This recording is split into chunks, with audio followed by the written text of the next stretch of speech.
Taysom is our king. Andrew, he is a bogus holding penalty against the Falcons from being on absolute fire. Thomas, hit that intro. Welcome to Saints Happy Hour podcast. We never trade up.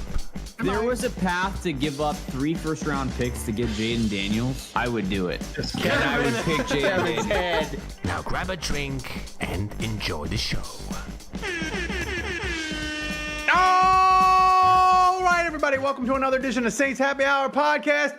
As always, we are presented to you by Hardhide, Ponchatoula Strawberry Whiskey. I'm Ralph Marlborough. I'm joined by Dave, who's eating. Andrew, hi to everybody in the chat tonight. We've got a ton of people in the chat. I see EJ, I see your boy Alan, I see Herb, I see Fredo, I see Jason Champagne, among others. So thanks everybody for joining us. All hail King Taysom. Andrew, Marquez Valdes-Scantling, greatest 3-name receiver in Saints history. No, NFL history. And is Derek Carr good? As always, if we reach $100 in donations, I will drink something horrible the patrons have sent me. Patrons, you got to get on your game. I'm running out of really disgusting things to drink. Dave, this week we got watermelon, vodka, 99 proof, and Ryan's Irish style cream liqueur. Irish? With a really, really old price tag on it. Oh, shit. I think Hotline Golfer said he sent that to me. The reigning MVP? Yeah. And he found it in his house or something under a sofa. I think that's probably what you're taking first. Yeah. Yeah, that sounds about right. But send me some more stuff. Guys, thanks. Oh, by the way. Say him a lot. Yeah, the Malort. By the way, guys, there's a link pinned in the chat. We are giving away 10 free subscriptions to anyone who's not a patron. That's courtesy of Hardhide Ponchatoula Strawberry Whiskey. They are help us give away 10 free subscriptions to Saints Happy Hour. 10 2-month subscriptions. 2 months. It's a 2-month subscription. Sign up. Wow, that's generous. Boom. You get it for free for 2 months. It's courtesy of Hardhide. We're gonna be doing that all the rest of the football season. So click the link and join us. It's a great deal. Thank you, John, at Hardhide. Thanks, Jimmy. Share it with your friends. Yeah. Here's the thing, Dave. I want to talk about this. The vibes. You were at the Dome. What's the vibes to Rizzi Ball? Before you get your thoughts on the vibes, Demario Davis's vibes were amazing. He had jokes. Thomas, play that. Oh my gosh. First of all, I almost had 2 picks. Almost is the key word. Following last week, almost had a pick. Amazon, I'm gonna be looking tonight, or have my wife look tonight on Amazon. Prime delivery. I gotta get some hands. At this point, we shop so much on Amazon, so we might have some day delivery that we can get for free. But anywhere online, I know Amazon is going to have them. I need the best hands I can find. At this point, I am shopping for some hands. So Amazon, just know we'll be looking tonight. Amazon delivery in the box. Don't care how they come. If they gift wrapped or not, box them up nice for me. Just a pair of hands, so I can have them for after the bye week. By the way, Amazon, you can click on the link in the description. You can subscribe. If you have Amazon Prime, you can subscribe and support the show. It doesn't cost you anything. Just click on the link and the instructions for Thomas. Dave, I never realized Hold on. I'm disappointed in Thomas that he didn't have queued up after that sound clip. That he didn't have queued up from the movie Seven. What's in the box? Oh, what's in the box? Instead of a severed head, it's a pair of severed hands that Demario Davis can use the next time he's playing defense. I didn't realize, Andrew, that Demario Davis, he sounds a lot like Kenan Thompson from SNL. I almost feel like I was transfixed, like it was a real live SNL skit. The jokes were so good. Nice. But Dave, how were the vibes in the Dome? Vibes are pretty good. There were a decent amount of Browns fans there. Really? When Brown, when the Brown, I was surprised. I was really surprised. But you know what? It was like 75 degrees and pretty warm all week here in New Orleans and this past weekend. And I have to imagine that the weather here is a lot better than it is in Cleveland right now, where I'm assuming it's 40 degrees and gray. Although I'm assuming it's 40 degrees and gray all year round in Cleveland. But Virginia, it's been like 68 to 72 range. So Virginia is not Cleveland. Yeah. Cleveland fans have always traveled well. I mean, because like in 2018 they had a ton of them, and way back when in 2010, the year after the Saints won the Super Bowl, they had a ton of Cleveland Browns fans at the game. And I was like, I can't believe you people your team is terrible and you've traveled to this game. We're going to crush you. And that was the game Fujita had like 8 interceptions and Colt McCoy beat the Saints. But yeah, vibes were high. And I mean, this reminding me of that. Yeah, right. I know that game. The Saints kind of were always in control of this game. It never really felt like they were going to lose this game. And the vibes really got high after the sequence that ended the first half with the missed field goals. Oh yeah. The multiple missed field goals. And to me, like out of everything that's happened in the Rizzi era so far, the Rizzler, Skibbity Riz Ohio, the fact that like out of like 6 or 7 attempt field goals in 2 games, they've only completed like one of them. I think Koo only had 1 last week, and they had 0 this past week. Did they have any? Andrew, what were the years where you would come on this podcast and you would be like, kickers have made X in a row, and it wasn't a joke, and it was some obscene number? Yeah, this is the opposite of that. I want to say it was like 51 kicks in a row. It was crazy. Yeah, this is the opposite of that. We're in the bizarro version of that. It's wild. I'm not sure what it is. I mean, it's obviously these are all the same players. Rizzi was always the special teams coordinator, so I'm not sure why it's any different now. God wants him to be the coach. It is. It's like he's got the special force field or special some kind of aura that gets inside opposing teams' kickers' heads and forces them to shank lefts. I'm like, all of those kicks, he just pulled all 3 of them. I mean, they never had a chance. None of those kicks ever had a chance. The craziest thing, Dave, is he missed the kick, which you're like, okay, he missed. And then the Saints had the holding penalty. And I was like, okay, you caught a break. He's not missing again. And he missed again. That's wild. It's wild. But Andrew, look, Taysom Hill was incredible. And I hope Thomas can throw some of those stats, those tweets and stuff that I sent him. He had the longest run by a player over the age of 33 in NFL history. His 75-yard touchdown run. Crazy. Yeah. He was incredible. And Andrew, I'm not saying he's the greatest Saint, or I'm not even saying he'll be in the Ring of Honor. But what I am going to tell you is he is beloved as any Saint I can remember. Like, maybe he's not on like Drew level beloved, but like he might be second. I see more Taysom Hill jerseys at the game. We're going to be telling our grandkids about him. And I just feel like his legend is going to grow and grow and grow. So I'm going to ask you, Andrew, Taysom Hill, top 5 most loved Saint of all time. I think so. I mean, the clicks just certainly prove that, right? That's I think anytime we have a headline with the word Taysom in it, the clicks are like by the way, what they post game show, highest, most downloaded listen show we've had in a year and a half. Wow. Yeah. And that's not like out of the blue, right? Like that's something that's consistent. Every time we have him in the headline, Taysom content rules. Yeah, Taysom content rules. We know that. So that for any of you new podcasts out there looking to make it big, just put Taysom as a keyword in everything you do, and you should be all right. But yeah, he's definitely a fan favorite. Like when I go back and think about. We'll keep Drew Brees outside of this conversation, but like, who are the guys like over the years that like fans have absolutely adored? And obviously I would put Steve Gleason on that list, although his legend probably grew post playing days. Yeah, I don't know. Like Colston, you know, kind of like fans love him, but like, Colston's on the list for me. I mean, I would rank. Would you rank Taysom ahead of Cam Jordan? That's a good litmus test. I would. Yeah, I would. So maybe Deuce would be ahead of Cam. Maybe. I mean, Deuce would be ahead of Taysom. Deuce versus Taysom, I would rank Taysom ahead of Deuce. Yeah. So so you've got Gleason number 1. You've got who at number Taysom 2? Ahead of him. Yeah. I mean, you put Taysom ahead of Gleason? I think so. Yeah. No. Yeah. Stop.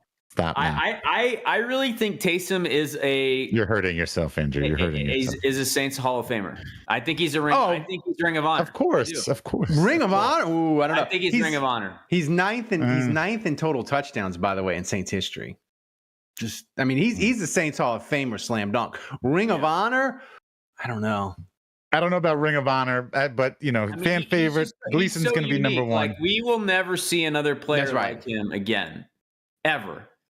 And the fact that he's still doing it at this age is also like, he's not one of those positions that in his style of play where like, you're 40 and you're still doing it. Like, I know he's a quarterback technically, but like his style of play, I don't know. He should already be retired. Like, he should already be done. Here's the thing though, Andrew, like, listen, when you get to be 34, 35, injuries you can be fine and then you get injured and you're done. Right. But all I'm saying, he's not slowing down. Like, if he could get favorable injury luck, which he's a Saint, so probably that won't happen. But if he could, I think he could play a couple more years. Like, to your point, Ralph, I'll give you a little inside info. I play golf every morning. I usually have an 8 a.m. tee time standing every weekday. Oh, wow. And unfortunately, the weather didn't cooperate today, so I didn't get to play. But I did notice when I went to go cancel my reservation, who did have a tee time about an hour after me, Mr. Taysom Hill. So that should say that's what I'm, so. But we neither of us got to play. The weather didn't cooperate. But the point is that here's a guy that you're surprised that he's playing this well at his age in the NFL, and 2 days later, I'm telling you, he's going to go out and play golf. So he can't be feeling that bad. No. Not that golf is anything compared to a strain on the body like football is. You would still think 2 days after a game like that, you'd probably want some Dave, optimal rest. I know golf can throw out your neck a little bit. I know, but don't even stop. Don't even just stop right now with the shade. Whatever shade you're gonna throw at golf, okay? Because you're a tennis bro, and the two of us we're not too far apart here. So be careful before you start attacking your own country club brethren, okay, buddy? Let's tennis is way more physical than golf. It's not tennis. Tennis is certainly more aerobic than golf. Absolutely. Thomas, you have a donation update for us? Yeah, shit. We just got a 20.3 donation from someone. What the fuck? I don't know why it didn't trigger or something. And also, Run Amok, $5 donation. Thank you, Run Amok. Nice. So get that 28-3 donation fire. We want them to if they did the British guy audio, we don't want to cheat them out of it. So here's my question. What is that noise in the background? My son. Tell him, shut up. Here's my question. He can't hear me. He's got headphones on. That's a hot mic, by the way, picking that up. Yeah. It's the Morants. The Morants can pick up anything. The Morants. Derek Carr, Dave, he did what mediocre quarterbacks like Patrick Mahomes, Josh Allen, and Aaron Rodgers couldn't do. He unlocked the greatness of Marquez Valdes-Scantling. Is he? By the way, I think we're going to be happy about MVS when we get to our predictions. Well, that'll be next week. We don't have game predictions. We don't have game predictions. What? No! We have to wait till next week, buddy. No. I was gonna bathe in it. I was gonna go swimming in all of the whatever. Is he the greatest in-season pickup in Saints history? Yes. Like not you said three named one, and what about Tommy Lee Lewis? When did we sign Tommy Lee Lewis? Tommy Lee was one word, bro. Oh, that's right. Shit, doesn't qualify. It doesn't qualify. Good point. I forgot about Tommy Lee. EJ makes a good point. Packers would kill for some MVS right now. They had a lot of teams that would kill for some MVS right now, and the Saints have him. Andrew, dare I say Austin Jr. out there, by the way? Is that Miles Austin Jr.? Who is that? Austin Jr. I don't know. Isn't Miles Austin in jail? I don't know. His son is not. Who is that Austin Jr. who caught a pass in this game? The Herb says the Billy Joes. Are the Billy Joes better at three name? Are they better three name Saints than MVS? They are not. I was about to say, weren't they terrible? Yeah. Dare I say this, Andrew? Is MVS, is he a must resign in free agency? Yeah, I kind of think so. It's funny. I have to say, hearing him in interviews talk about Derek Carr, and he was like, what was Carr's? I talked to Davante Adams, and we were trading stories about how great Carr is and how great he is at the deep ball, and I'm super excited to play with him, and we've got this great chemistry. Right. And how long is that going to last? I'm thinking this dude's played with Aaron, list the quarterbacks, Ralph. Aaron Rodgers, Josh Allen, Patrick Mahomes, Aaron Rodgers. Yeah. He's literally played with all the best dudes in the league. And he's talking about how pumped he is to play with Derek Carr and how Davante Adams and him are like broing it out, talking about how great Derek Carr is. Yeah. And I'm like, my brain is not computing. I'm like, why does this not add up? But Dude's got 3 touchdowns in 2 games, so he's not about to bite the hand that feeds him. No. but and to Derek Carr's credit, like those throws have all been dimes. Like they've all been great throws. Right.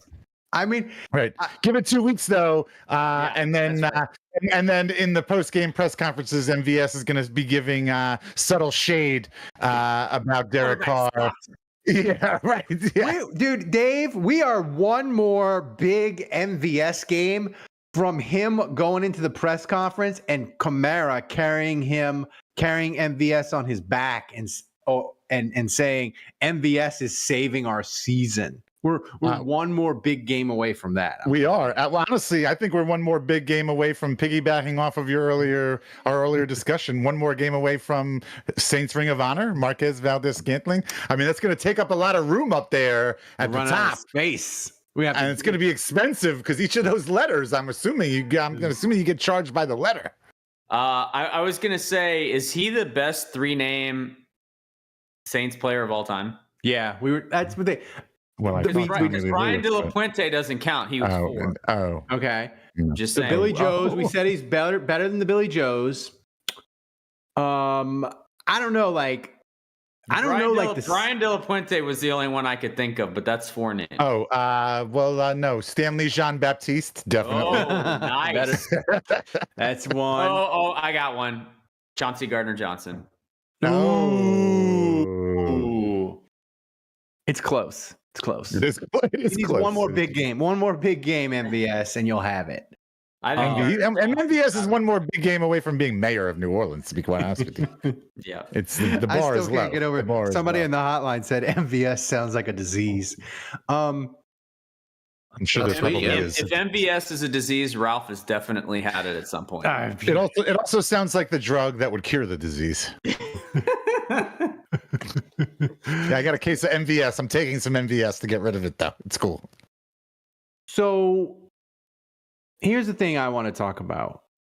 Derek Carr, by almost any metric you want to use, if you want to use quarterback rating, if you want to use QBR, if you want to use EPA per play, he's either top 10 or top 5. And I want to use, what about on the not a bitch scale? Where does he fall on the not a bitch scale? That's what I'm using. Well, he doesn't, that he might not do so well. Where does ESPN have him ranked on that scale? Dave, it's weird because he's playing fantastic. And yet I haven't changed my mind about him at all. I know. Is he good this year? He's okay. He's okay. No, is he good this year? No, he's okay this year. Pretty good. Pretty good. I don't know. Fredo says I have microphone voice syndrome. That could be. That's a good one. I don't. Yeah, I mean, it does.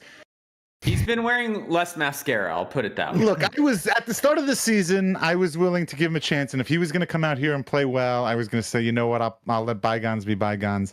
But the thing that's really left a bad taste in my mouth is after the Falcons win, when he came out here to the media and went and thanked Derek Carr. Like, I mean, went and thanked Dennis Allen, who had already been fired.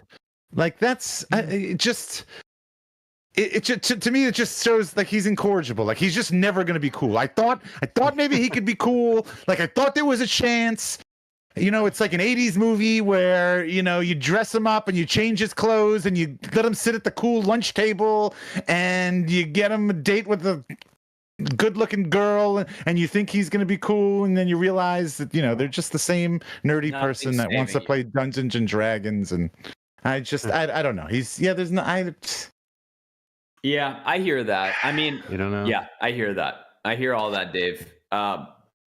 I think it's like Drew Brees, the thing is, like, this. I think Carr, when you look at his entire career, you know, there's a lot of people that's like, oh, well, he is what he is. You know, you've got 10 years of evidence.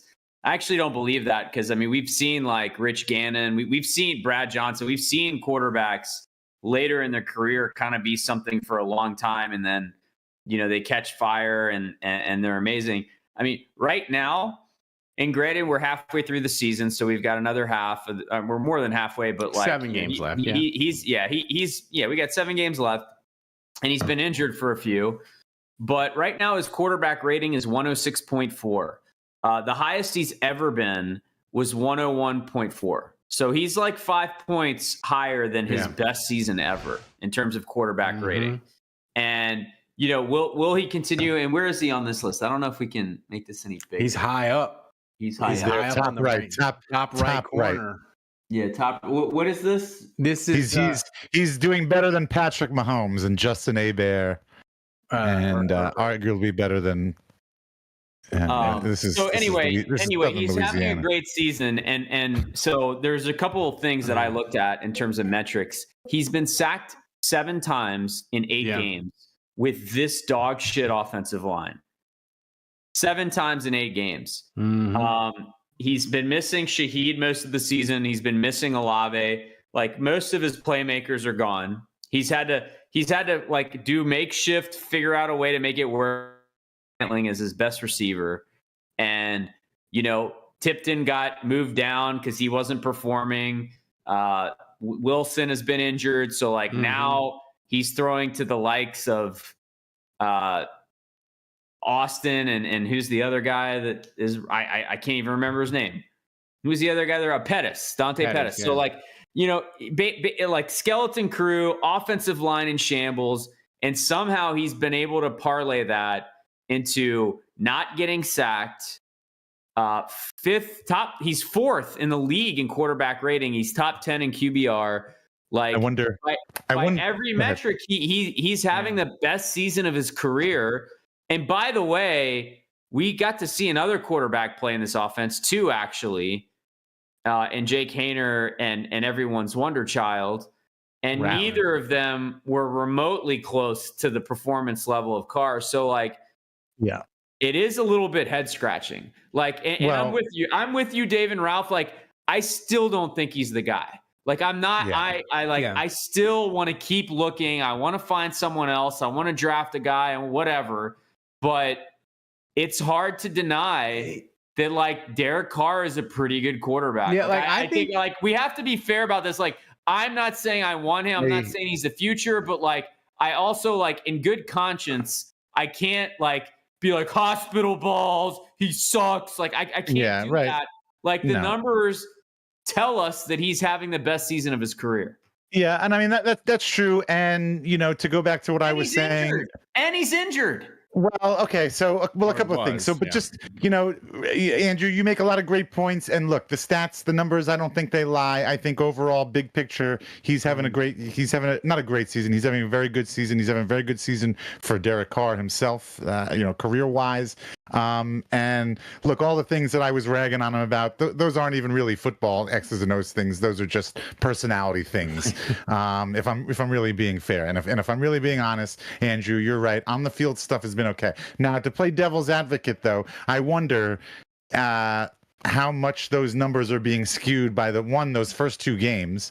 If you take away those first two games, I wonder what those numbers look like, because I feel like it's a little misleading, and I don't know if he's been playing as well since he's. Can I make a quick amendment to that state? I think you're spot on there.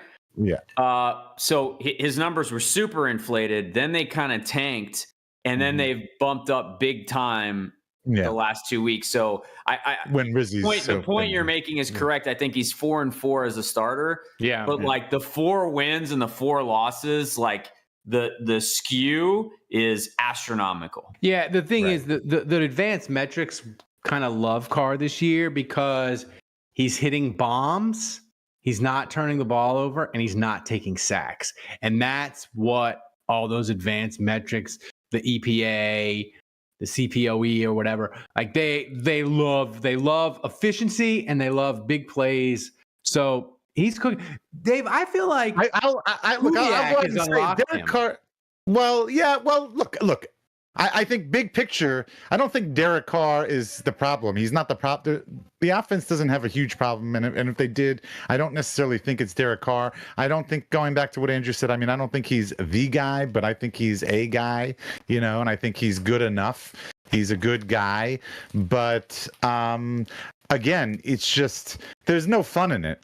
It's I'd rather, and that's why so many people were so happy and so anxious to see Spencer Rattler, because even though I think most people know in the back of their head, Derek, like a car, like Derek, like not a Derek Carr, like a real actual car you drive. Like Derek Carr is your reliable, Ford, whatever. Toyota Corolla. That's gonna get not attractive, not sleek, not fast, but it's gonna get you there. It's gonna be very reliable.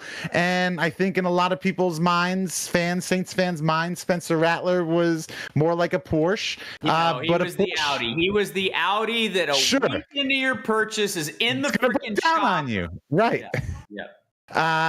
And so there's something to be said for having that old reliable car, and it's not fun, it's not sexy. In fact, it's very boring. And the truth of the matter is the truth. 2 R's.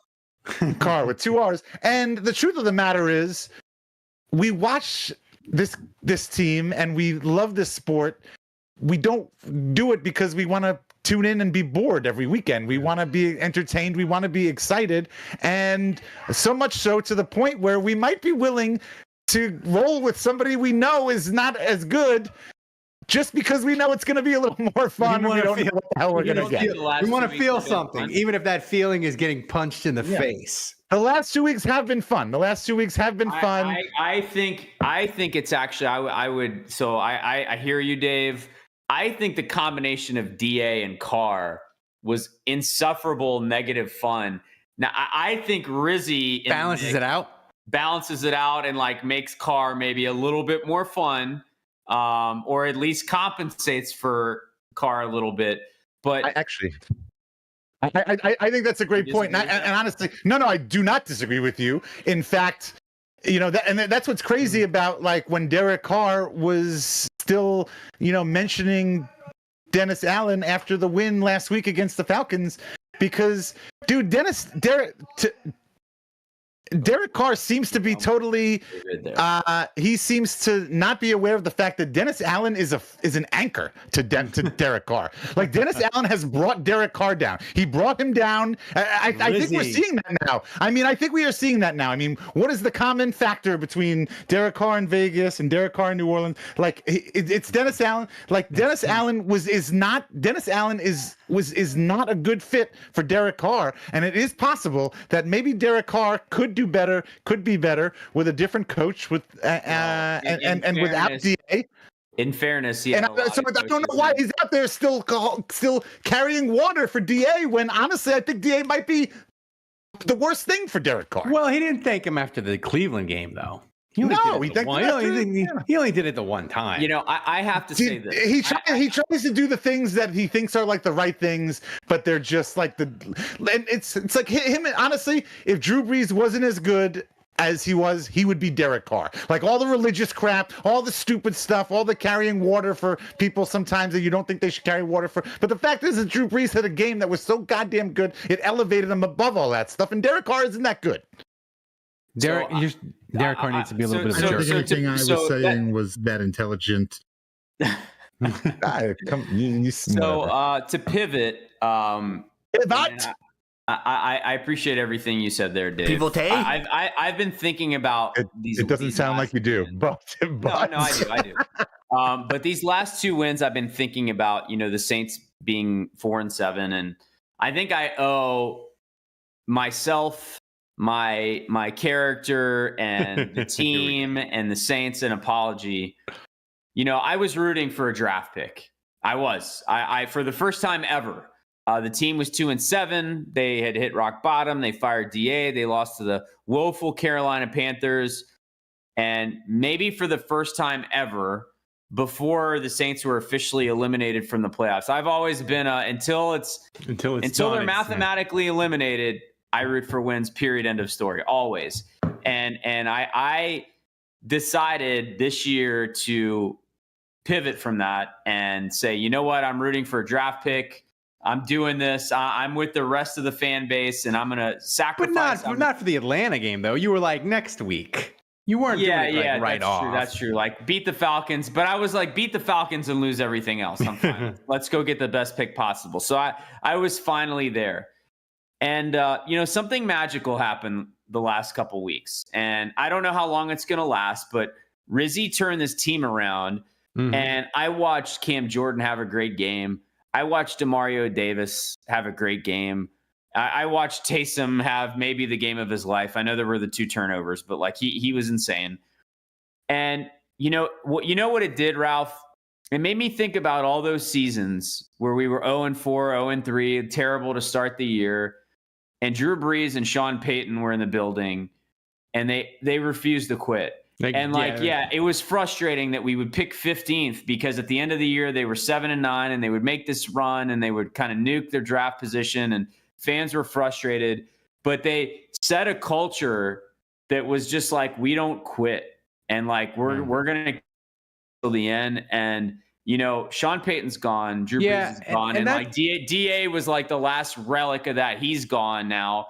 And like, it's actually really great to see Tyrann Mathieu and Demario and Cam and Taysom and AK like continue this legacy of like, I don't care what our record is. We're playing to win, and we're never going to quit. And like, that's a team I want to root for. I don't want to root for a team that quits and says like, yeah, we're 9 games into the season, but fuck it, we're playing for draft picks. Like, I don't want to root for that team because I watch the Jaguars. That's right. They're probably going to pick first for the 3rd time in 5 years.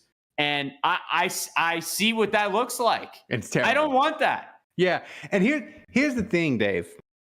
I know by people that listen to this podcast, they're like, hey, you guys are being, you know, they're on 4-7 and Atlanta's 2 games clear and all that. But I'm telling you, Atlanta plays the Chargers 2 Sundays from there. They're off this week for the Saints too. They play the Chargers at 12 o'clock on Sunday. Chargers kick their ass, which I think is very possible. The Saints will kick off against the Rams at 3 o'clock. And every single one of you people listening to this podcast will look up and go, oh my God, if we beat the Rams, we're 1 game out of this hellhole crap division. We're back to where we were exactly last year. The same record, the same position. Let's go get this W. And you'll be right back in it, locked in with Rizzi Mania. And it's more fun this way than worrying about a stupid draft pick. If you pick 8th, if you pick 12th, if you pick 16th, who gives a damn? And by the way, Dave, I think there's a distinct possibility that the Saints, if they go 7 and 10, they may pick lower this draft than they did last year when they went 9 and 8. That's how bad the NFL is this year. Yeah, look, I don't disagree with you. I certainly agree that in 2-3 weeks from now we could be watching this team and being like, hey, we are right in the thick of this thing. I mean, they're still including us on the graphic, on the In the Hunt graphic for the playoffs. We are not even close to mathematically out of it. We could win this damn division still.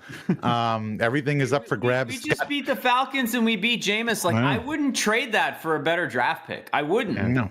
Yeah. These last 2 weeks have been amazing. Thank God we're in the NFC South and not in like the AFC East of like the early 2000s. Just in the AFC this year, my God. Or, yeah. I mean, the thing is, it's not like I'm even calling people bad fans for wanting it, like rooting for the pick over the wins. Like, yeah, I'm just telling you that's how I am as a fan. And I feel like I went against like my core when I was rooting for a draft pick. And like, I'm regretting that. But like, well, the Falcons aside, because like if you root for a draft pick over beating the Falcons, you are a bad fan. Actually, like, I will give you an asterisk and a bad person. Yeah, and a bad person. But I don't know who just donated there, but thank you. Run amok, $5. Thanks, man. Again. Thank you. By the way, how far are we away from getting Ralph to drink that trash heap of a what was the shot again? It's Irish style cream liqueur, and it looks really old. What's the percentage there? It's aged. Probably not a lot. It's not a lot. It's only 20%. No. Maybe we pivot to the vodka. Pivote. Oh damn! But it's 2012. Oh yeah. Ew. What is 2012? The year the company was founded? Like, come on. What the year of this bottle. End of the How year. do you know? Where are you getting that number It's from? on the bottom. Okay. Well, yeah, then you're drinking that. Oh, yeah, you're drinking God. And and when I flip it over, it pours weird. It pours like it's like. What do you mean thick. it pours? It's unopened. It's unopened, but like you can hear it like rolling around. It's like thick. Oh, like semen? Yeah. wanted to get that I wanted to get that imagery in your brain. You God, come hard. I know that at some point the Saints are going to lose with Rizzi. Until they do, I'm just riding this train the whole way, baby. Like, well, I was. Let's extrapolate. Let's take this further down the road. I was thinking about this. I was thinking about the future, what I want for the Saints, what I think is going to happen. Rizzi's starting to grow on me a little bit. I'll admit. I've heard people compare him to Dan Campbell. That kind of gets me excited a little bit. Maybe we know if he clogged the toilet. This week, he must have. But people compare him to Dan Campbell. That kind of gets me excited. That makes me wonder. Makes me think, hey, maybe did we accidentally stumble? On the next young Dan? Well, I don't know how young he is, but did we stumble on the next, Dan Campbell-esque vibes coach? Not necessarily an X's and O's guy, but a bite your kneecaps kind of guy. Right. And then two, I'm thinking about if we're stuck with Derek Carr. I don't think he, again. Regardless of whether Derek Carr is having a good year this year, regardless of whether you think Derek Carr is a decent quarterback, I think we can all agree Derek Carr is not going to be, he's not our Patrick Mahomes. He's not our, he's not the guy that we're going to draft young and move and have for 10 years. And so then the question is well, if you get rid of Rizzi and you bring somebody else in, what happens with Carr? Maybe it's just easier to keep Rizzi at least another year while you have Carr for another year. And then you do them together. You either keep Rizzi and maybe Derek's doing well and you keep, I'm just saying, depending on, whoa. Well, no, it just depends on how well they do. But yeah, ideally, if Rizzi does well, then maybe they do stay together. But if Rizzi does well, maybe you get a new, better quarterback. Or if Rizzi doesn't do well and Carr doesn't do well, you get rid of them both or whatever, and you can start fresh.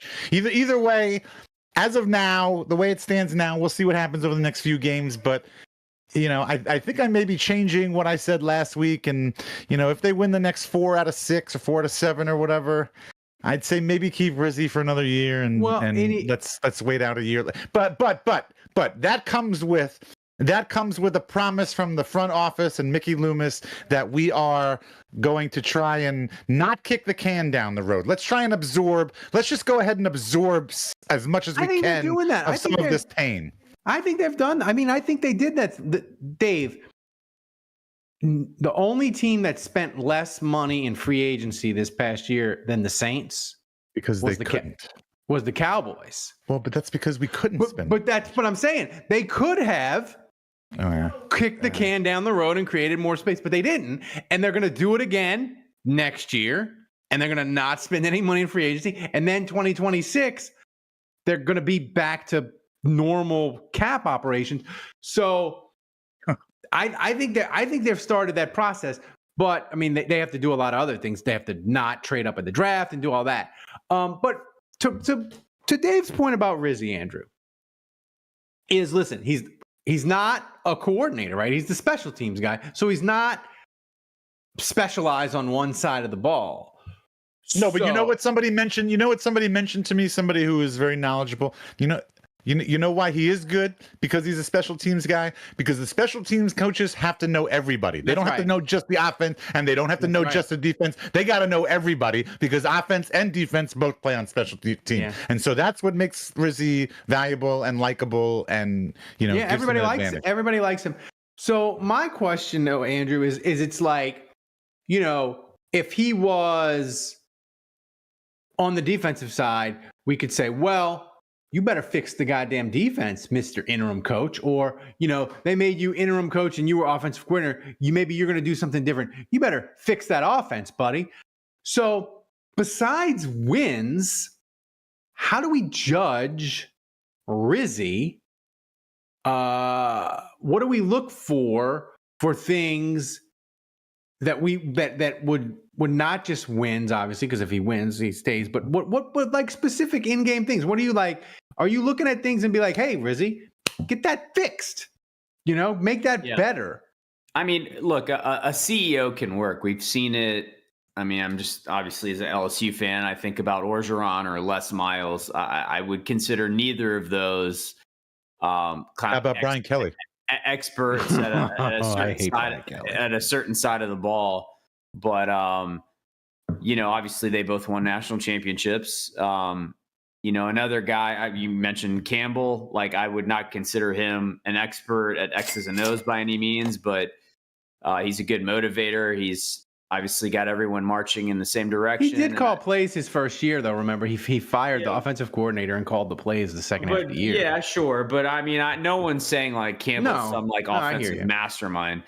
So, I think similarly with Rizzi, he's not like a offense or defensive guy, but, he offers other qualities. I just think it's important to pair him with good coordinators. And I think the problem with that, and I think we saw it to a degree with Orgeron when Joe Brady left and things changed very quickly.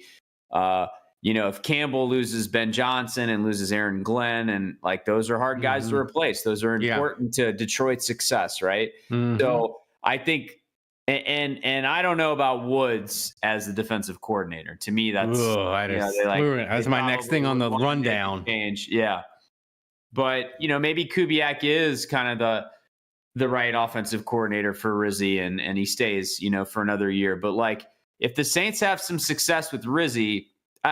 My point here is when you have a Sean Payton and he's the offensive guru and mastermind and he's your head coach, like he's not going anywhere for a while, right? Like unless he wants to get traded to the Broncos, like that's right. He's staying for a while and he's like the offensive guru. That's right. So if who were some of these coaches behind him that left? Like what was the guy that went to the Jaguars? I'm blanking on his name.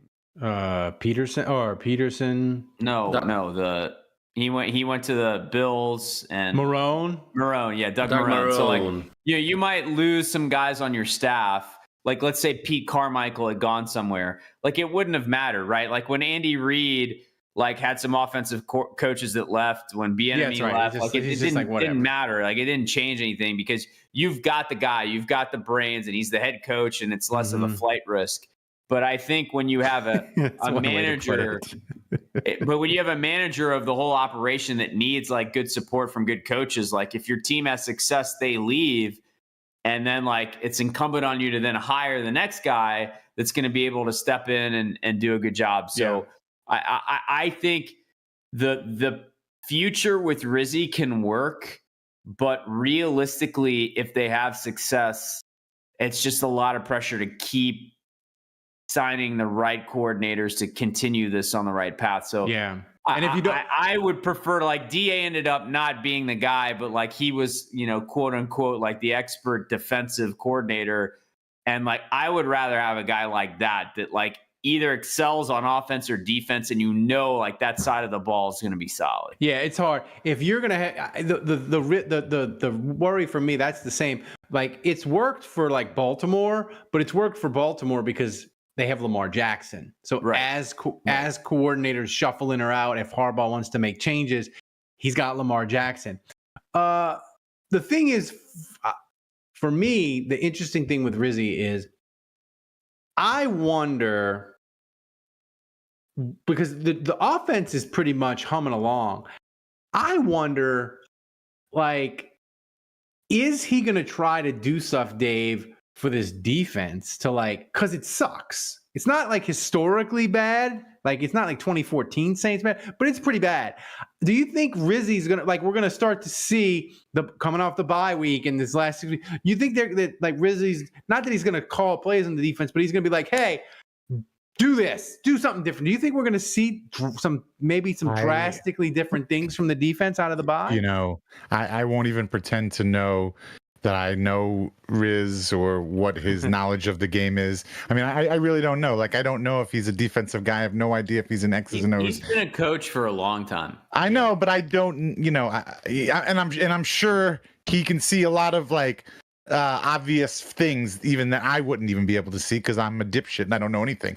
But I would still imagine that there are more other guys that could even fine tune it even more than he could.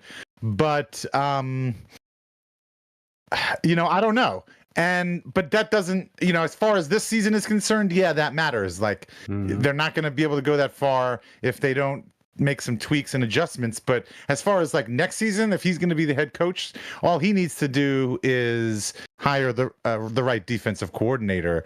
Like to Andrew's point, Rizzi's going to be, it seems like he's going to be more of the CEO type coach, where he's going to motivate people. He's going to be a player's guy. He's going to be a big picture guy. Hold people accountable. Yeah. Well, but then he's going to hire people underneath him that he can trust, that are going to take care of the X's and O's and the details and that kind of stuff. And then that allows him to step back and not focus on that. And that allows him to step back and, again, be the CEO, be the big picture guy, think about all that other kind of shit. If you look at his career history, like he's definitely more defensive side of the ball than offensive. And, he's been which makes sense from somebody from a military background, I guess, right? Like that makes sense. And he was the defensive coordinator for New Haven in 1997. And then he later became their head coach, and he was a head coach at Rhode Island for a year. Really? But then once he moved to the NFL, he's kind of been special teams the whole way.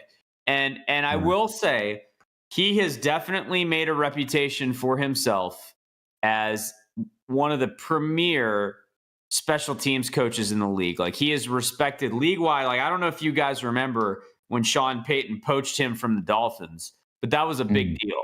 Like, when he went out and got him, it was like widely known, like, oh yeah, this guy Rizzi is the best in the business. He's got the Riz. He got the kickoff rule changed. Like, that was his thing. He presented it. He's a creative guy.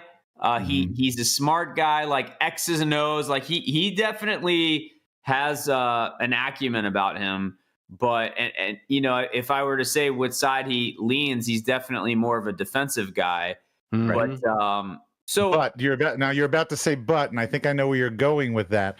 I think you were going to say but if he saw Taysom naked in a shower, I still don't know whether he would be able to identify him as the next great NFL talent like Westhoff was able to do. So the question is Rizzi, Rizzi or Westhoff? I don't know which one is the greater special teams mind, but it's close. It's close though, right? I mean, you got to admit it's got to be close. Come hard. I mean, that would have been if Westhoff still would have been here. Rizzi could have been like, I remember when Mike Westhoff saw Taysom coming out of the shower and he said he's going to be special. And Taysom is special and flip him the game ball. That would have been amazing. Can we just have Westhoff look at guys naked? Yeah.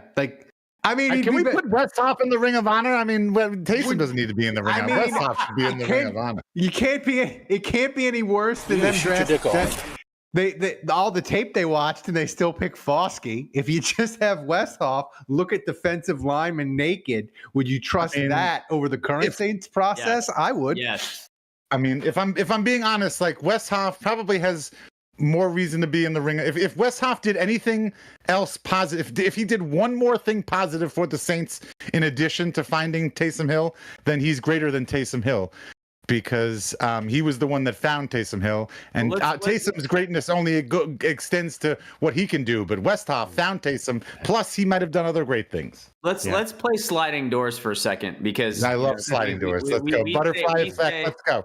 Yeah, we say that Westhoff discovered Taysom Hill, and for those of you that don't know the story, basically Taysom Hill was naked in the shower, and Westhoff looked at him and he was like, my God, he's he said, hey, who's that guy right there? He looks real nice. He's buttery. He looks real good. And he said, I want that guy playing special teams. So he was the third string quarterback, and the next week he was playing special teams and he blocked a punt. That was like his first game, and it was incredible. It was out of nowhere. It was like, who the hell is this guy? Why is our third string quarterback blocking a punt? It was amazing. And then everything just went from there. Went from there. And last week he ran for 138 yards on 7 carries and 3 touchdowns, and won the game single-handedly against the Browns. So my question is, if Westhoff had never seen Taysom naked, would he have just been like the third string quarterback for the Saints for a few years and then gotten cut and never been an NFL player after that? Maybe. Well, I was going to say, do you think Taysom would have had to go to another team and another special teams coordinator would have had to see him naked to figure it out? Yeah. Do you think it's just Taysom being naked was obvious? It was going to be discovered. It's just a question of which special teams coordinator was going to discover him naked. Pervy. Yeah, right. Exactly. Yeah. It takes courage for one man to look at another man naked because he could do this voice a lot better than I could. See the potential. Taysom. I'll tell you what's special. But you know how the NFL pigeonholes people and to this point, we will never see a player like Taysom again. And right. I think the thing that underserved Taysom was for the longest time, no one had any idea where to put him, and it took creativity to be hey, let's put Taysom here and let's put Taysom here and let's get the ball in his hands. And I think there's a world where he would have bounced around teams just being a quarterback, and we know how he throws the ball. So eventually he would have washed out, and he would have, unless someone had this vision for you have a place on the NFL field, and we'll figure out a way to make it work. He would have never played. And the thing that I've always said that makes Taysom special is 99 out of 100 quarterbacks that come from college, whether they're highly drafted, low drafted, free, they're not willing to do this. Tebow wasn't willing to do this, right? Until he got put out the league, and then he tried to come back. Probably the closest. Right, he was too prideful. Right, he was too prideful. That's a great point.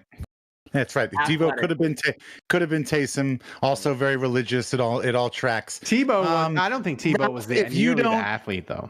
Ralph, you are throwing away clicks and money if you don't title this podcast, quote unquote, thank God Mike Westhoff saw Taysom Hill naked in the shower. Oh, I thought you were going to say that the headline should be Tebow could have been Taysom. That headline.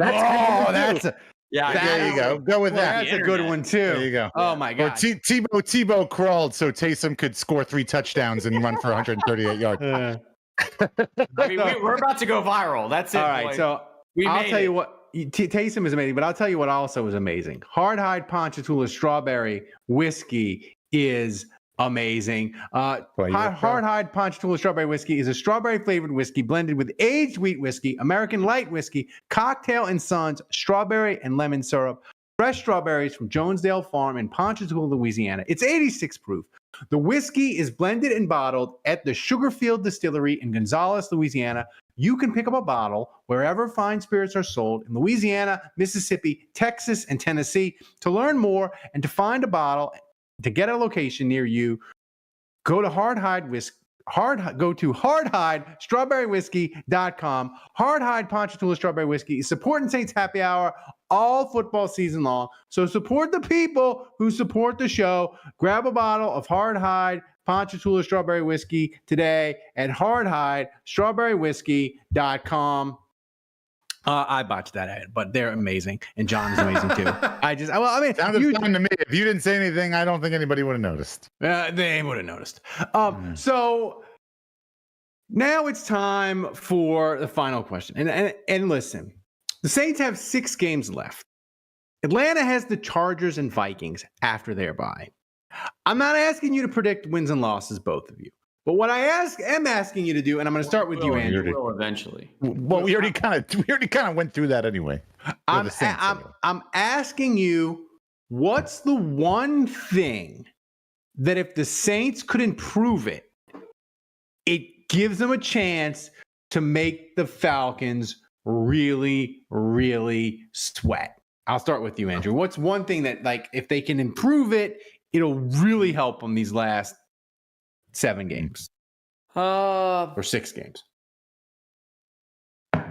I mean, I think there's no way around the reality that the secondary is questionable. So, like, if Granderson all of a sudden like finds his second gear in the pass rush, I really think like Chase Young is what he is, Brissy is what he is. Like, they're decent pass rushers, they're fine. Like, Cam Jordan's been coming back around, but like if they can get a devastating force, which I mean they're saddled with the guys that they have, so I don't know that that's realistic, but I would say if Granderson like goes off and becomes like a double-digit sack guy, that would be my he would need a final 6 games close with like 6 sacks. 8 sacks in 6 games. That's an interesting one. I wasn't thinking of that. That's a good one.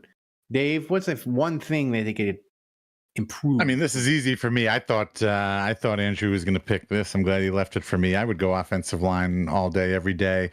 I mean, you look at Drew. We were talking earlier about Derek Carr, about what games he's been good in, what games he hasn't been good in. I think if you look at the stats, the first 2 games we had a healthy offensive line. He was great. These last 2 games, our offensive line was getting healthier. After being injured in the middle part there. So I think as long as we have a healthy offensive line, as long as we're giving Derek Carr time, I think, again, going back to what we said earlier, Derek Carr is, he's having a pretty good year for Derek Carr. Improve the offensive line, you run a little better, that would help. And if you can give Derek Carr time, he'll be just fine. You won't have to worry about Derek Carr. I would love to not have to worry about Derek in all the games we play. And again, like you just said, Ralph, to your point too, offensive line, it's going to help your running game.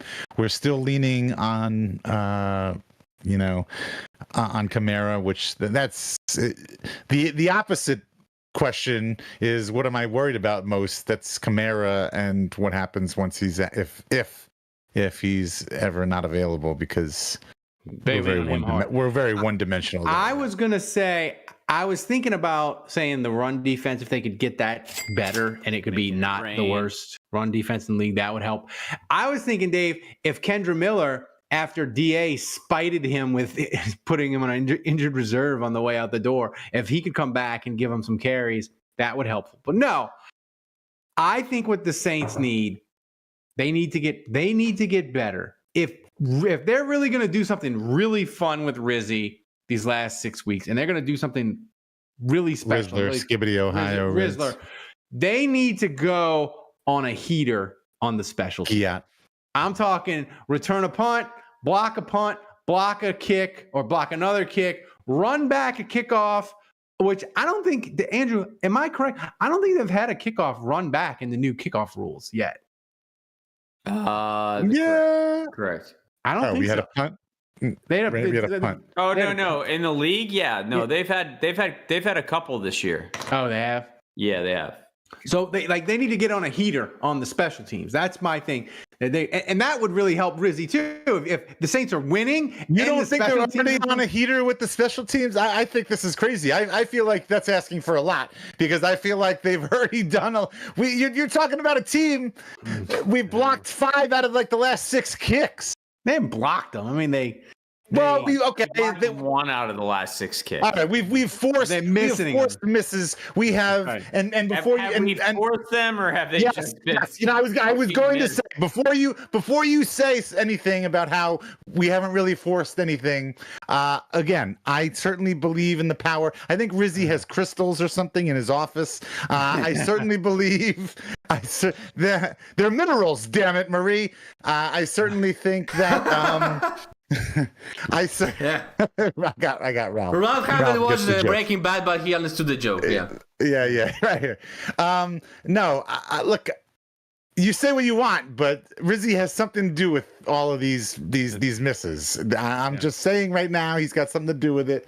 But so no, I can't believe that you. What more do you want from special teams? We almost ran back. He just stepped out of bounds like just the edge of his shoe stepped out of bounds. We almost had the white shoes. You needed the white shoes. I know. Gotta have the white shoes. Anybody who is ever returning kick should have white shoes. So, Thomas, before we get to the hotline, quick donation update.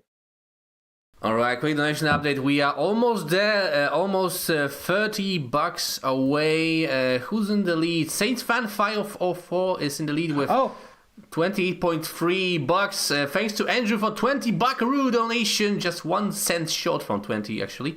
That's why you didn't trigger. And Runner Mark $10 and Wendell Cavalier for $10. So I wanted to say how much more do we need to hit the goal? Less than $32. I was gonna say the board this week built Big Hill Energy. That was tremendous. By Hotline golfer for the whiteboard. And remember, MVP you get to write on the whiteboard. So another perk. And by the way, I don't think we've had everybody claim the free subscriptions. If you're not a patron, John at Hardhide giving away 10 free subscriptions. Click on the link. You gotta jump all over that. It's free. It's free. It's literally free. You get 2 months for free, courtesy of Hardhide. I mean, come on. So the hotline. I've been muted. I thought I was talking. This free subscription. This is all for all you cheap bastards out there. You're driving in your car right now, or you're doing whatever while you're listening to podcasts, and you're like, you've been thinking about it. You've been thinking about it for like months, maybe years, about how you maybe wanted to not listen to this with ads. Thinking about it. Maybe I should. Maybe I should. I don't know. This is your chance. Kind of annoying. I kind of like Ralph, but Dave's so annoying. I mean, you don't get a lot more. You don't get a lot more of me with the paid subscription. So I can promise you that if I annoy you, don't worry about that. It's not more of me. Come on, this is your chance. This is your chance, people. You should do it. Just saying. So the hotline this week, Dave's baby. Basketball 4-0. They just won again. Oh, when is the Tulane talk? The Tulane minute. We'll get to the Tulane talk after we do the hotline. I think we already had it. We already had it, man. After we do the hotline. We did not. No, we did not. We did. You just don't remember it, After we do the hotline, Dave, between the hotline and the mailbag, you can have a whole minute. Yeah, we got to talk about the best team in Louisiana, the college football team in Louisiana. So the hotline this week was pretty tame. I guess you guys prefer when the Saints are losing and DA was the head coach. 11 calls. That's not enough. The uncensored hotline is only 4 minutes long. Some Dustin J impersonator called. He wasn't even swearing at all. And I think it was the first time ever, like Jason Champagne didn't call. Wow. What happened to you, Jason? Awesome. You don't like the Rizzler winning? Anyway, Thomas is very disappointed in all of you. Thomas, play the hotline. Not all of you, those who didn't call. Yeah.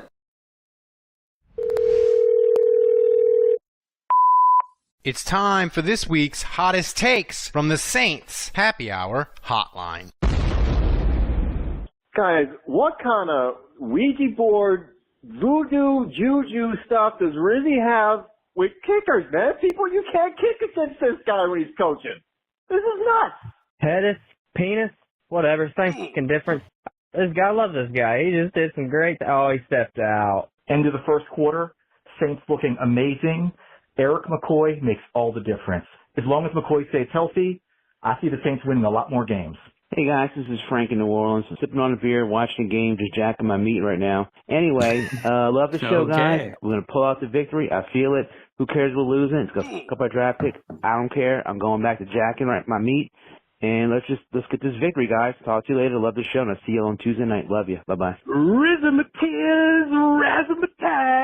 the Saints gonna win it, and all that jazz. Rizzi ball is real, and with Taysom Hill, you know he's coming. You know what's coming. But it's not gonna matter, because you know why? He is inevitable. Saints, under Darren Rizzi, I'm okay if he's gonna be a head coach now. Just make sure you do something about that defensive staff. Oh, ladies and gentlemen, may I introduce the next mayor of New Orleans, Taysom Hill.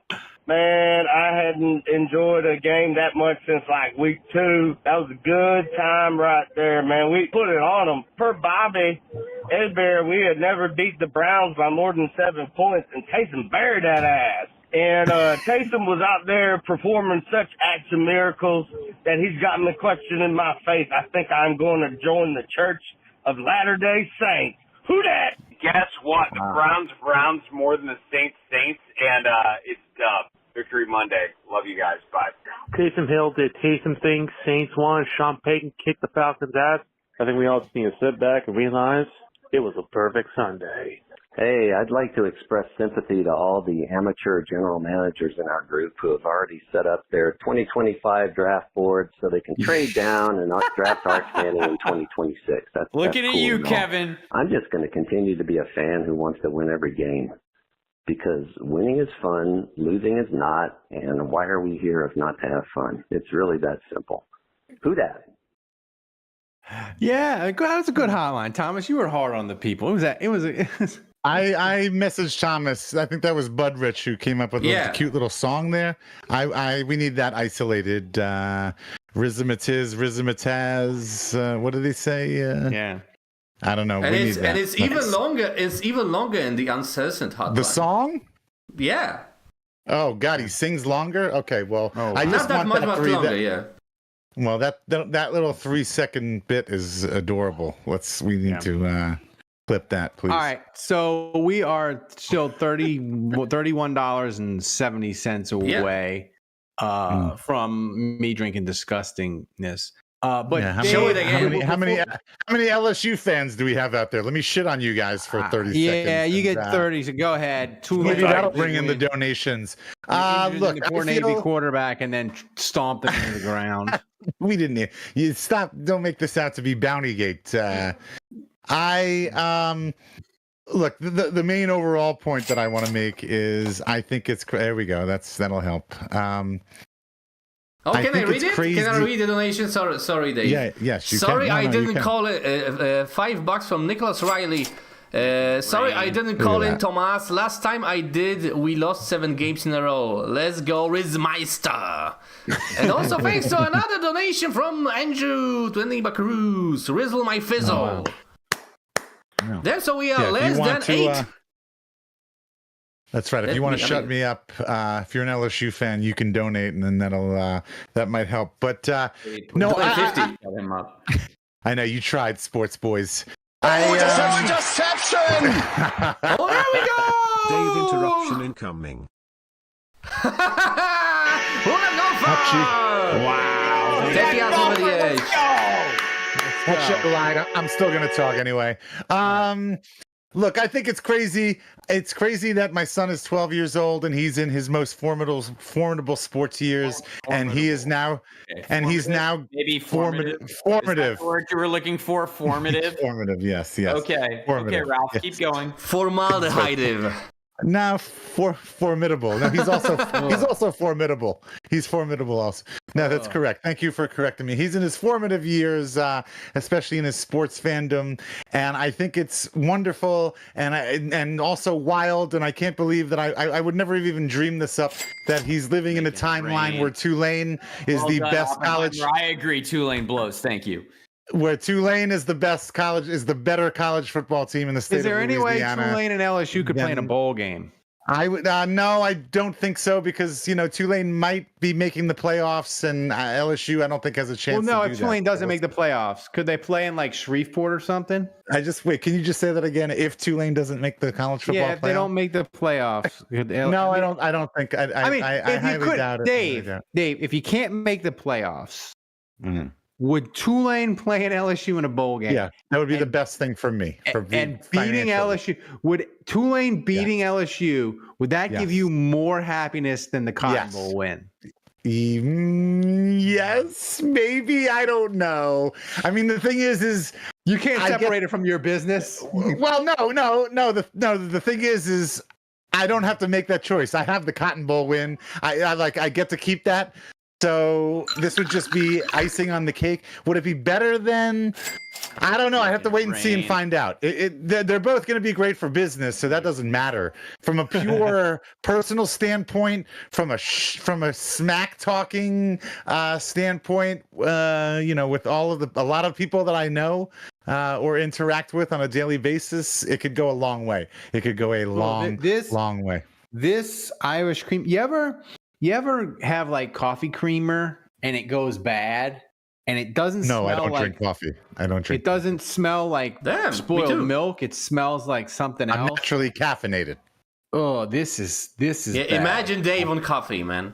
Right. Correct. Exactly. It's like imagine me on Coke. You probably also don't drink energy drinks, right? I absolutely do not stay away from them at all costs. I am really frightened of this. You should be. I think people that drink energy drinks are weird. Gross. Oh yeah. Oh god, that was. Oh yeah. Oh yeah, look at this. Man, nice. I would love to get to the watermelon now to wash this down, because it looks like we've swept the leg. He's wounded. He's on one leg here. And the next one, we might be able to take him down with the next one. Oh god. That's what she said. No, it's like it was like really thick. It was disgusting. That's what she said. I don't know. I forgot to turn the puke meter on. Give me a rating. It's ironic because I equated this with semen earlier, and all of your descriptions so far have matched up perfectly with semen. It does, Dave, because it tasted like mayonnaise. It really that's tell me more, man. Does this mean Dave knows what it tastes like, or I don't know? Either I don't make any judgments. But suck it hard. This feels so good. Yourself here. Yeah, that's right. Good point, Andrew. Good point. There's cream has milk, but I don't know if it has egg. But this tasted like mayonnaise. Oh God! I mean, I know we try to do a better job on the rating system. Oh yeah. I'd say not you.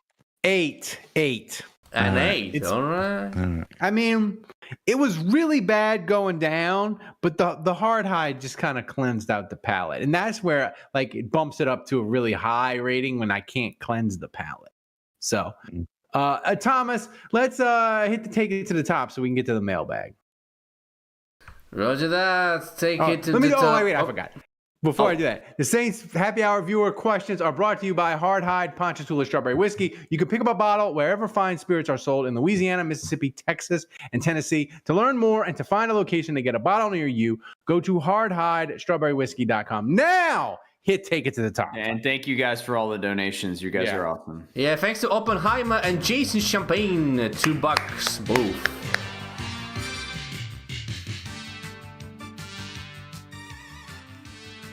All right, Thomas, what's first up?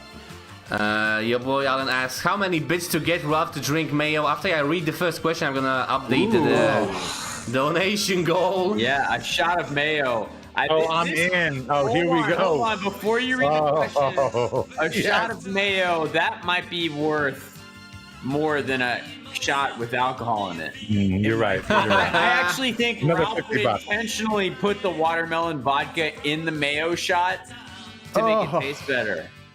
I'd have to like thin it out though, because mayonnaise. How do you can't really shoot it because it's so thick, right? I have to like. I'll tell you a little water. I'll tell you what. If we hit the donation goal, mayo with the watermelon vodka.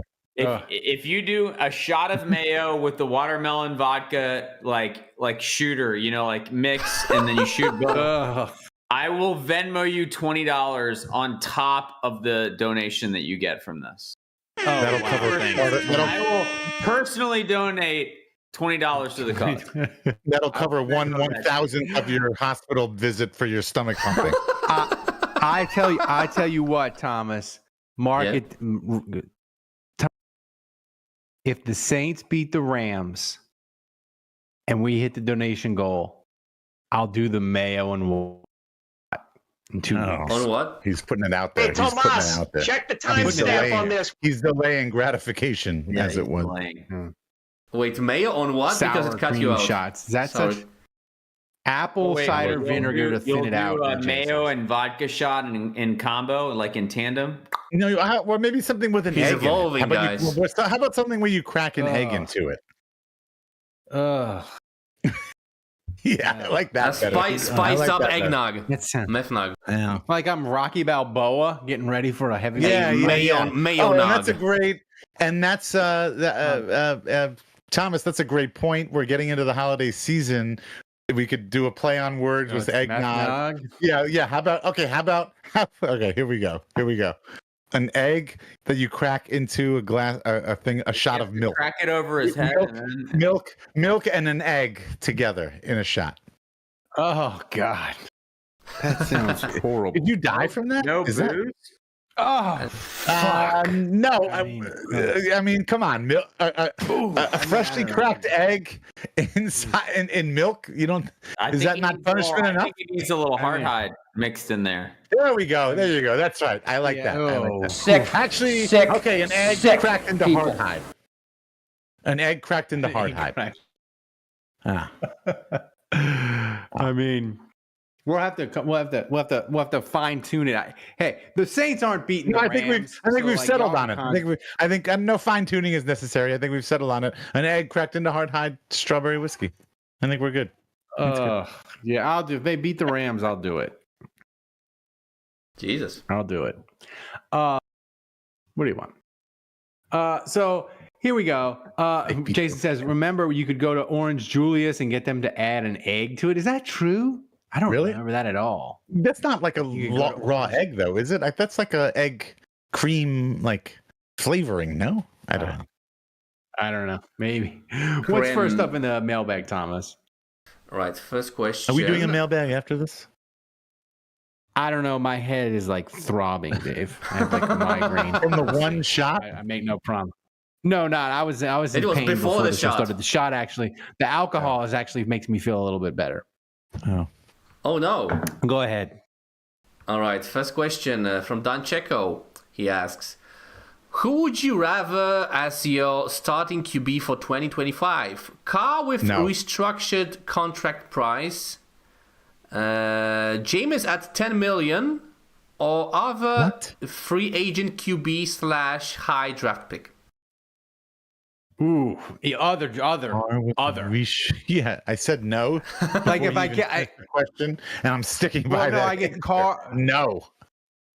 I can have Carr, with Jameis, a restructured contract. Carr. I don't want Jameis back. My God, these people are only getting older. How about can I get somebody who's not old? Don Checo, are you really Jameis 1 of 1? Andrew. By the way, where does Jameis 1 of 1 stand now? No, I don't know. Guy. Well, I'm curious. We'll get that in the next question. Don't worry, man. Don't worry. Oh, all right. I'll wait to see what the because I'm wondering by the associative property. I'm wondering how this works when you get your ass beat by your old team that you couldn't be the first starting quarterback on. Yeah. Jameis was pretty good though Sunday. He was pretty good. Yeah, I don't know. I feel like this is a mitigated thing in the sense that Jameis played well. I thought he made some plays. I thought like Cleveland losing that game wasn't on Jameis. I honestly, like, to me, the cherry on top would have been multiple picks. So that was the thing that was missing from my total enjoyment of the game. But again, like I talked a bunch of overthrows. He did. And I think the stat that was missing in that game, obviously the missed field goals were a factor, but I really felt like the thing that was missing there was 3 of 13 on third downs. And that was the thing I always complained about with Jameis is the situational stuff. Like, he doesn't move the chains. Like, on first and second down with play action, like, yes, he can hurt you vertically. That's his whole career. He's always been good at that. But on 3rd and 4, 3rd and 3, 3rd and 7, like, he doesn't move the chains. And that was what we witnessed in that game. So despite his stat line, you look at Derek Carr's stat line and maybe wasn't quite as good, but like, I thought Derek Carr outplayed him because he was moving the chains. So that's the story with Jameis. And but I overall, like, that was a good game for Jameis. So we need him, but like, I don't know. You know what I mean? Like, it wasn't like an embarrassment for Jameis. Cleveland is sneaky terrible. Like, I overestimated Cleveland. What do you mean sneaky terrible? I thought their defense was still decent. No. Okay, that's on you, bro. That's on me. That is on you, okay? There's no such thing. You can't use the words sneaky and terrible in the same sentence when you're talking about the Cleveland Browns, who have been horrible for 35 freaking decades, not years, decades. They've been horrible since before the game of football was even invented. They have 30-something sacks. I thought they were going to get after Carr. I thought they'd be able to cover the Saints. I can't believe that you wrong. I can't believe that you said the Browns are sneaky bad. That term has never once ever been used. Ever in the history. Like, what the fuck? I mean, sneaky terrible. I thought their defense was better. Idiots. I thought their defense was better. It was sneaky terrible. That's on you, idiot. You're the dumbass. You're the dumbass. Thank God I didn't bet on Cleveland. Thank God. Why didn't you? Why betting on Cleveland? Jesus. It was because you knew, despite whatever you were thinking in that moment, that maybe they're good. You knew in the back of your fucking head, because you have 30 fucking years of watching football, that the Browns have always been terrible. And you said, "Wait a minute, I better stay the fuck away from this." You did. I did bet on Denver though, so I got that one right. Thomas, what's next? Sneaky bad. Okay. Not possible. Sneaky good. The next question. JMU Hudat asks, it's been a while since question from JMU Hudat. He asks, we're watching players like Bond and Ellis become really good linebackers for other teams. I know, God. Are the Saints actually really good at evaluating talent, but shit when it comes to figuring out how to use their talent? Andrew, I didn't watch any of the Eagles play. Did they play Thursday? What did they play? Monday night, Thursday night. They played Thursday against the Reds. Thursday night. I didn't watch any of the game. I turned it on at the very end, and I see they're interviewing Zach Bond after the game, after this Eagles won. I'm like, God damn it! I instantly, he had a great game, because they wouldn't be interviewing him if he didn't. Yeah, and you're like.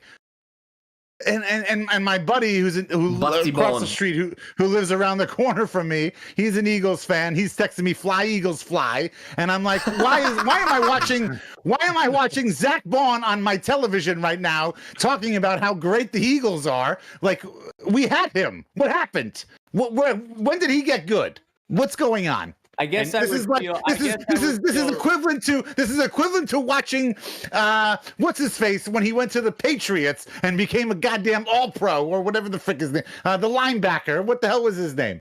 Began with an N or had an N in it. Back when Belichick was the coach, who was the guy that we cut? Ninkovich. Yeah. Rob Ninkovich. That's him. He's the next Ninkovich. Well, I don't know. Listen, like, it would be different if our linebackers were awful, but like I personally feel like in DeMario and Pete Werner, we have a couple pretty good ones, and then Gay is kind of like the deluxe backup, and we paid him a very cheap amount to come, and he's pretty good too.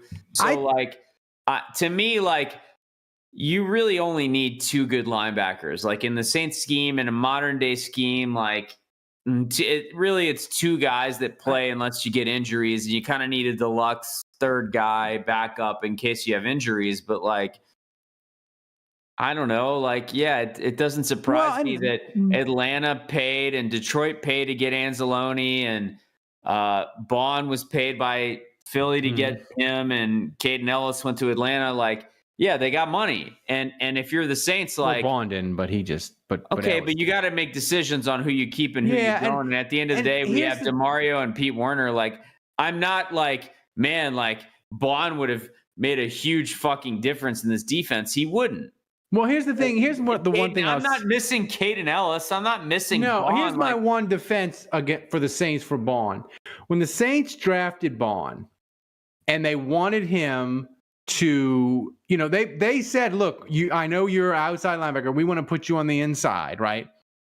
I want to move position. When they drafted him, what is 5 years ago now, they didn't expect Demario Davis to still be playing at a high level. I don't think. They were like, hey, we'll draft Bond. He'll sit behind DeMario probably 1 or 2 years. And then DeMario, like 99.9% of linebackers, once he gets into his early 30s, he'll decline and Bond will take his spot. But the thing is, DeMario Davis just kept being awesome. So Bond didn't have a place to play. So, like, that's I guess now, but 2 weeks ago, Andrew was complaining about Cam Jordan and Demario Davis, and you, Ralph, actually, both of y'all were complaining about them being, over the hill, and so. Well, I will say this: Demario's playing better. That's the point. That's the point. Is Bill Belichick. He gets rid of them before they go bad. We're holding on to them too long, so now we're stuck with them. Yes, 2 seasons ago, Demario Davis was playing better than Zach Bond, but now who's playing better? That's questionable. I will say this: I kind of hope Andrew finishes on he can finish on a nice, strong note these last 6 games, and then he can go to the NFL Network. Like, I hope Cam plays really well these last 6 games, but not well enough to want to play another year. He certainly has a guaranteed career on TV and being a football analyst, and he can make more money next year being on TV, because the Saints contract is only guaranteed for like $1.5 million. So and your hours are probably better, and you get to spend more time with your family. That's exactly. What's next, Thomas? All right, that was a long one. Next question from Saints Rabbit, the usual suspect. It's been a while since he watched us live. This is a good one. How much Riz does a Rizzy Riz if a Riz rizzed on everyone? I don't know how much it is. Bukaki. It involves a missed field goal. That's what I'm sure of. How much wood could a woodchuck chuck if a woodchuck could chuck wood? I don't know. I mean, I'm going to ask both of you this. You don't have to give me long. They beat the Rams. How you okay? Let me ask you a question. What's the percentage? You keep mentioning this Rams game. Is the Rams game? Because I kind of feel this way. Is the Rams game kind of like the pivotal game? Like the Rams are kind of like that team where it's like they're kind of good, they're kind of bad. We don't know. And if the Saints are good enough to beat the Rams, then it's like.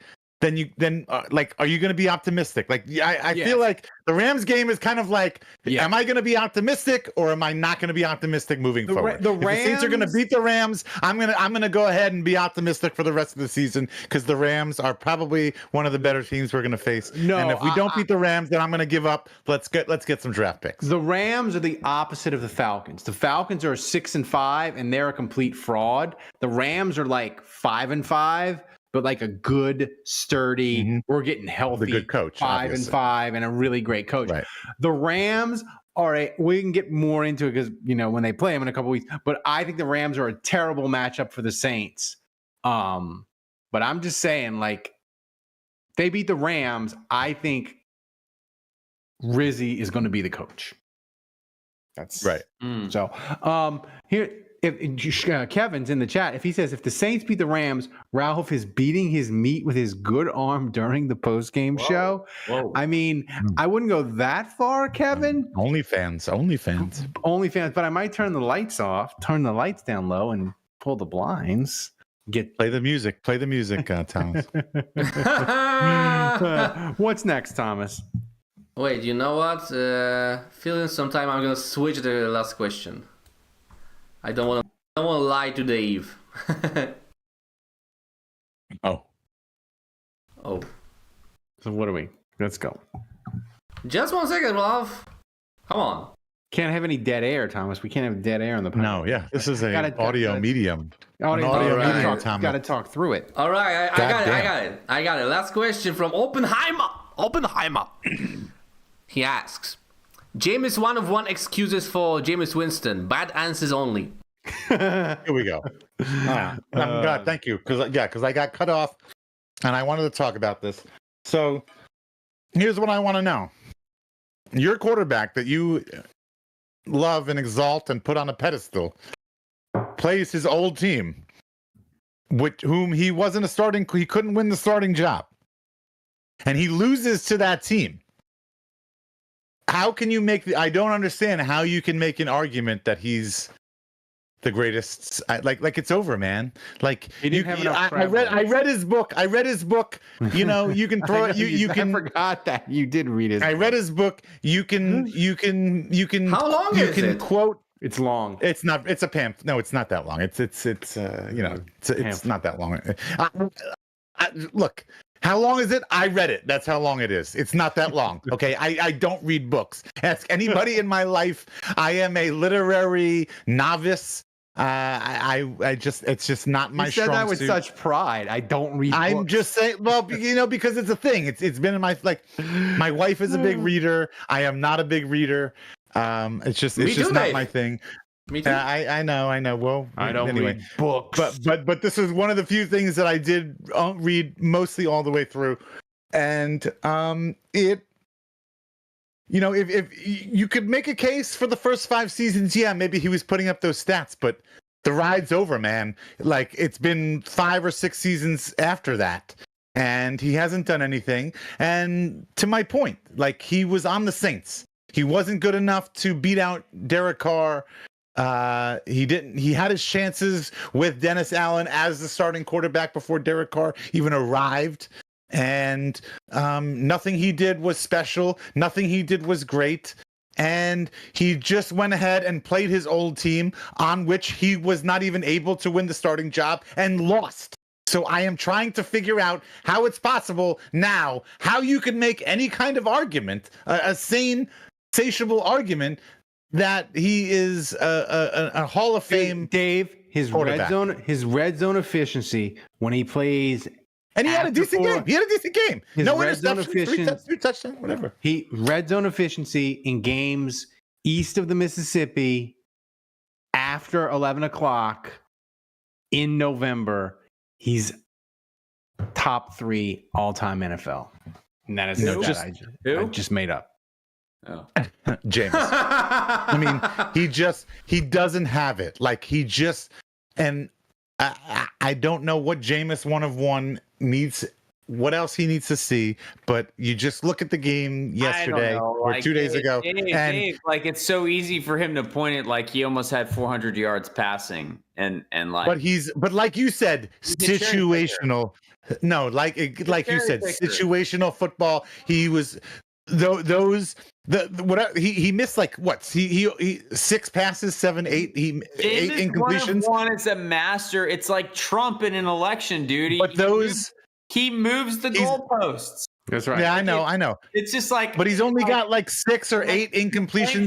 But he doesn't have the yards. It's all about the QB rating and the win-loss record. He's losing a bunch of games and he's throwing a ton of picks. It's all about the yards. Like you know what I'm saying? Like it's just smoke and mirrors. It's chaos. No.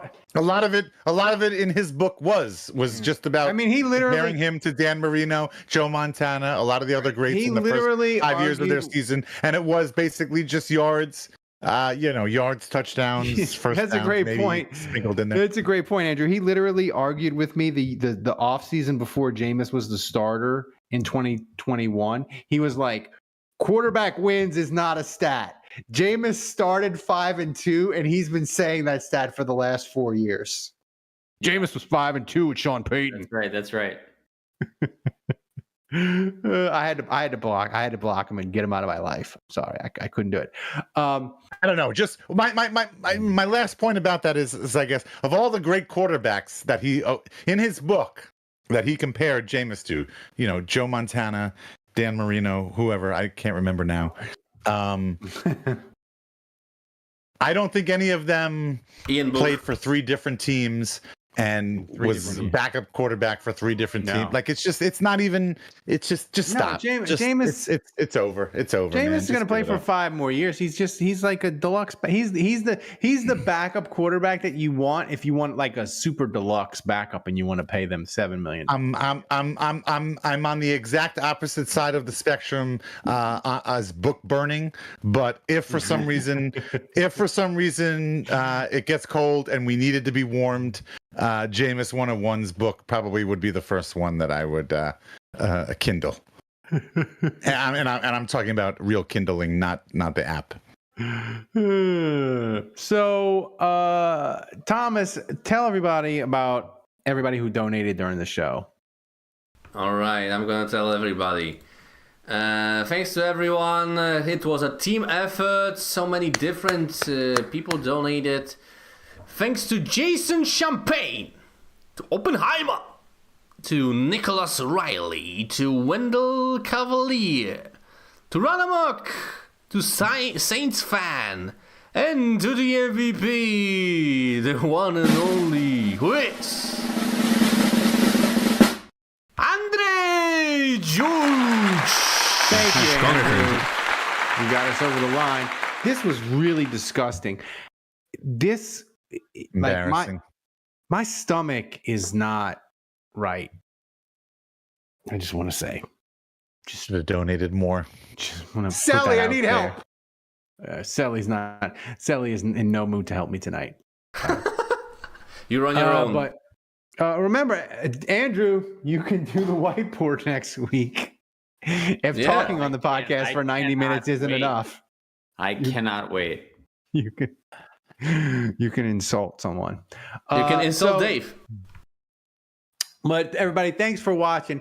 If you enjoyed the show and we made you laugh, you don't even need to consider supporting the show. Just click the link pinned at the top of the chat and you can claim a free Saints Happy Hour subscription for 2 months and give us a shot. And if you like us, you can stay. Every little bit helps. Those subscriptions are courtesy of Hardhide. You should grab them while they're still there. And don't forget to follow us on all the socials, wherever you get your podcast. Thanks to Dave, Andrew, Kevin was in the chat, chopping it up with people, and Tomas, the best producer on earth, running the show back in Poland. Thank you guys. And until next time, the bar is closed.